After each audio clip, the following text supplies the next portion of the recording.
Welcome back to the Levine Family Racing Podcast. We've been out the last couple of weeks, been staying busy, but we wanted to jump back in this week. We've got some exciting stuff coming up. We have the All-Star race coming up. That is always something the teams circle on their calendar, especially a small team like ours. It's a fun opportunity to go out there, kind of make a name for ourselves. So I'm joined this week by Jeremy Davidson. JD's brought a special guest along, and I'll let JD handle the introductions because I believe he's got a connection to our special guest.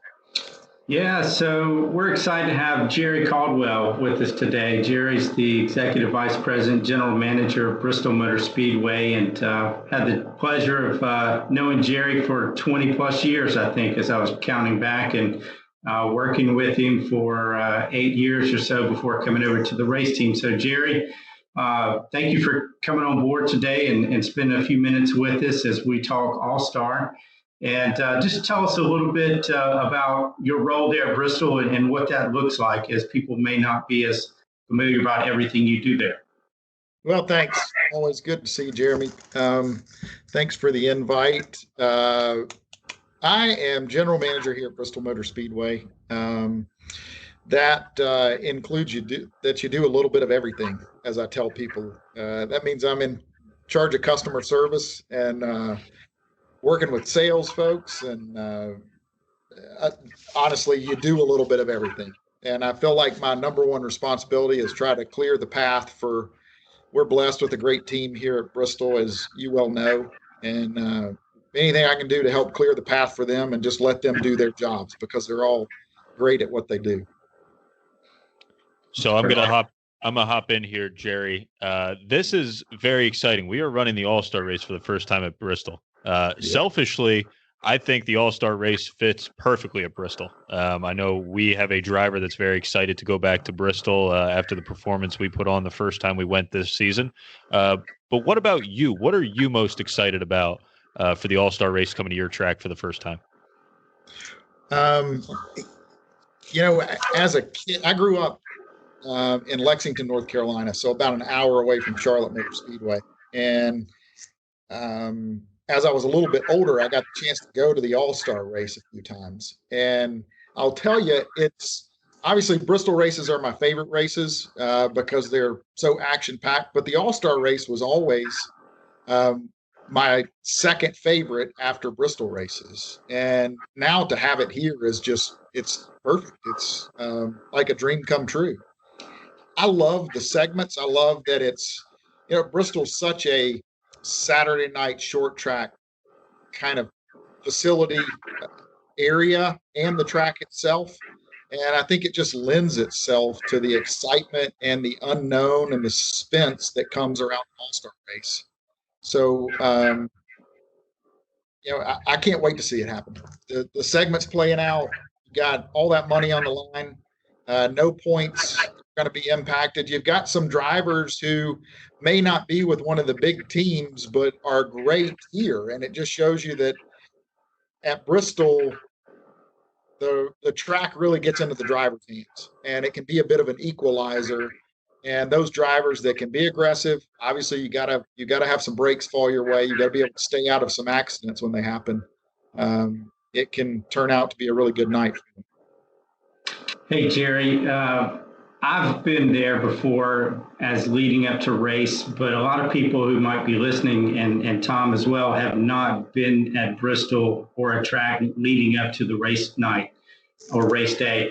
Can you tell folks kind of what all takes place as the lead up and maybe some hurdles as this transition specifically from Charlotte to Bristol happened a little bit late in the game?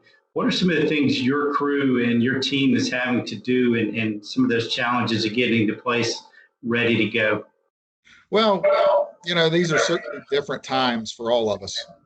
And this pandemic has caused us to all be a bit fluid. And I think it has enabled us. Marcus Smith, our CEO, has said several times, I've heard him, and I think he's right. It's helped us see that we could do more than we thought we could, and that we're more nimble than we thought we were, and has forced us to do some things that we wouldn't have even thought about doing years ago. And I think that's the case here. I mean, we wouldn't have thought of moving the All-Star race to Bristol, a few weeks or a couple of months before the event took place. And it's caused us, obviously doing it during the middle of a pandemic, it caused us to all pull together and make sure that we were doing this in a safe and responsible way. Because as excited as we are about hosting this event, we also know it comes with great responsibility. I mean, this will be the largest spectator event in the country of any significant numbers. And so we've worked really hard with state, local officials, obviously with NASCAR and with other resources within Speedway Motorsports, with our healthcare partners here in the region, to make sure we put together a plan that will keep folks safe here at the facility, keep our employees safe, keep the participants safe, but also keep our community safe. We've just launched a campaign here locally called Be an All-Star, Wear a Mask, trying to encourage our region to mask up when you go out. Let's put masks on. It's a small price to pay for us to get back to some semblance of normalcy. And working with other partners in the region to get that message out. But when people come here, we're going to try to be as touchless as possible, which is a little different for us. So no coolers. We are going to let people bring in food and drinks in a soft-sided clear bag, socially distance. In line, we have scheduled times, windows for people to show up and be able to come into the event, which is new for us. We are requiring masks for everyone that comes into the event in all common areas. And then once they get to their seats, they can take it off. We had to redo our ticketing system as a whole so that we could sell tickets and then make sure we socially distance folks in the grandstands. It's the great thing about having a 150,000 seat facility is we can put 30,000 people in here and keep it really far apart. And then we've also gone we've gone cashless. We're going to make sure that if you're buying something at the concession stands or souvenir stand, we're only going to be able to take cards so that we can do that swiping and, again, trying to eliminate those touch points. Yeah, that's a great description of what's taking place and the safety measurements and protocols you guys are putting in place for the fans coming to the All-Star race. Hey, can you give us some insight into how it was decided that Bristol would be the location for the All-Star race after it was decided Charlotte may not be the best place? Well, it was, as I mentioned, it's all been really a fluid situation, not only for this event, but just getting the sport back to racing as a whole. And I think as Marcus and NASCAR we're having conversations and evaluating what facilities make sense. Part of it is what's the distance between that facility and where most of the teams are based. And they're in Charlotte with you guys. And so I think that was something that made sense for Bristol. And the other was to find states that are more open. The case counts are lower, relatively speaking, and make sure that we can bring people in, enjoy the race, and do that all in a safe manner. The other is, I think when you're looking around and if there were challenges in Charlotte, I think Bristol is always going to be top of the list for where do we know we're going to be able to put on a great show and make this an exciting event. And, this event is for the fans. And how do we make sure that we're able to bring the fans to the event and put on a great show? Great. So, Jerry, help paint the picture for us who might not be lucky enough to attend the All-Star race on Wednesday night, but may have attended a Bristol race in the past. How's it going to be different with the social distancing protocols? Is it, I know personally for the haulers, we're parking in different ways than we have before. Our guys have scanning stations that they're going through. But for a fan that's been to a normal Bristol race, what would be something that's going to be different for someone going to the race on Wednesday night? Well, it is different. The things that I've mentioned, obviously wearing masks, we're not going to have a lot of those fan interactive areas that we normally have. I have often said our events really are like a country music festival, the state fair, all meet with a NASCAR race, and it all happens with everybody camping around it. Whenever we have big events here, we become kind of a city unto ourselves with these campgrounds around us. We're not going to have that as much as we normally do. This is a one-night show. People are coming in for Wednesday. night. We're going to have the event, and then most everyone's going to leave. We'll have a little bit of camping, but not a lot.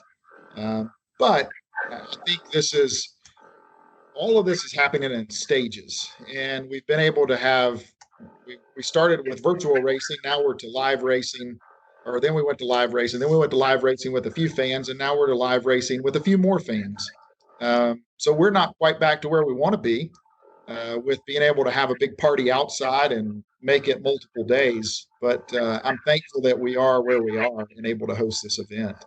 And it's still going to be a great time. And I think one of the things we've learned in this pandemic is that virtual is not going to replace actual. You still, as good as virtual can be, just like us being able to do this, and I'm thankful for it. It still doesn't replace being able to be in person. So I'm thankful we're able to welcome fans to the race and do that in person. Hey, Jerry, as we're talking about the All-Star race and the actual race itself, there have been a couple of new, rules or adjustments made. The number's going to be shifted back towards the rear wheel in the car. So, we're coming with probably what we think is the best design that you'll see Wednesday night, of course. But I can't wait to see it. That's right. But just announced here recently was this underglow on the cars. What do you think about that? How's that going to look? I love it. I love that NASCAR is willing to try some of this stuff. And, I don't think any of us know exactly what that's going to be like. We saw an example of it in Nashville during the banquet this past year when we were celebrating our champion. They did a burnout on downtown Nashville on the streets on Broadway, and they had some under lights, and it looked really cool. I think as we continue to look to different markets and trying to attract different audiences and get them to pay attention to NASCAR, I think we're going to have to do things a little different. It's not everyone's going to love it. I get that. I personally have kids, and I think my kids will love it. I think they would love to look at the cars. It's going to remind them of Cars the movie. And I think anything we can do to get some of these kids a little more interested, especially when we have a race like the All-Star race where we can be a bit more flexible and try some things. I think it's a great move. I love it. Yeah, that's cool. I was just going to ask one other thing as we're looking at the rest of the year. I know that this COVID has changed schedules for a typical season at Bristol. What other events are you guys able to have or bring back as we've kind of walked through this season? And what should fans know that might be close by in driving distance that could come check out something down the road? Yeah, I mean, that certainly has changed as well. We don't have as many events as we normally do. In a typical year, as you know, Jeremy, we're over 300 days of the year, we have something going on our property with different events, from banquet room rentals to stuff back at our drag strip. So we've been able to open our dragway back up. And so we've had some regional events at the drag strip, obviously with social distancing measures in place. We have an autocross course that we set up over in the north lot. We've been able to open that up and welcome those folks in a few times. And we're starting to slowly open back up. We're looking at some other events to possibly do in the bowl. For local folks, we do plan to continue to do our Christmas light show that'll start around Thanksgiving and run through the first of the year. It's a long Christmas route of lights that people can come up and join or enjoy and make a donation to Speedway Children's Charities to do that. So we're starting to get back to some semblance of normalcy and finding that rhythm in what we're doing. Yeah, it's been a really strange year with the pause in life and then getting back to a virtual zone and then back to the real life, as you mentioned. As people may be interested, do you have any tickets left for Wednesday? And if so, how do people find out or how do they go about making a purchase? Yeah, we do. Would love to have people come join us. They can give us a call at 423-BRISTOL. Easiest way probably is to go on our website, though, bristolmotorspeedway.com, and get those tickets. We'd love to have people come up and join us for Wednesday night. It's going to be fun. Yeah. Well, Jerry, on behalf of LFR and Tom and I, we appreciate you taking some time to join us today, and best of luck next week at the All-Star and then for the night race coming up in in the fall. So we hopefully we'll be able to get up there and see you in person at some point. But thanks for your time and good luck next week. All right. Thanks, guys. Look forward to seeing you. Thank you. Thank you.